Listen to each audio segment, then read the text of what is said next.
In order to better understand communication field and communication process, we need to look at the various contexts or environments in which communication takes place. Our discussion of context focuses on situational contexts.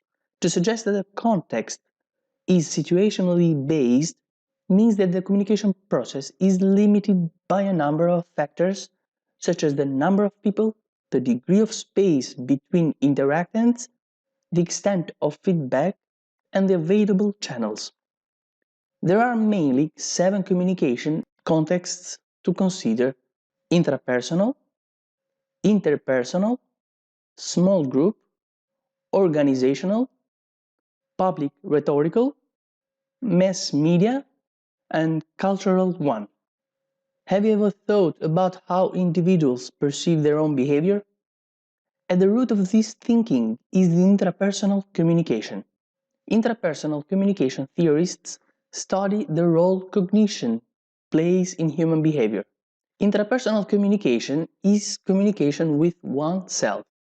It is an internal dialogue and takes place inside our head even when we are with someone else.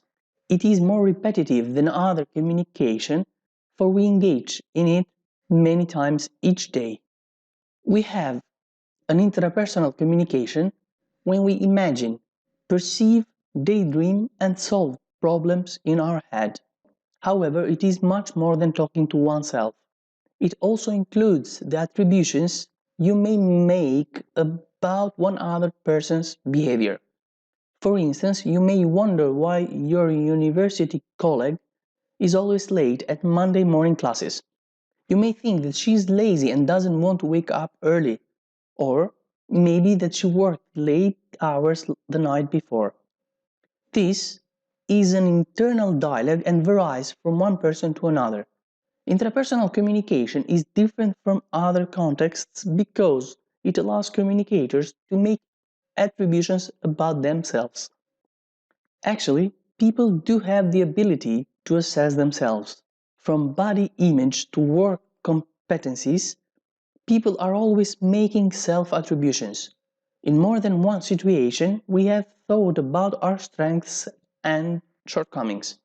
We always do that. Psychologist Virginia Satir believes that these internal dialogues may help individuals increase their self-esteem. The degree of positive orientation people have towards themselves. However, there are times when intrapersonal communication is difficult because it asks people to accept their accomplishments and confront their fears and anxieties. You have finished high school and now you're going to study in one of the best universities in the country. You will have to go too far from home and leave behind your friends and your family. This is too much for you and you don't know if you can make it out there without them and on your own. But as we know, this is just a perception. Most students in your situation survive this change. And once you take the decision to move on the next step, you may also realize how empowered you feel living on your own. Intrapersonal communication helped you have more faith in yourself and move on the next step. It made you realize you can do things you didn't think yourself capable of.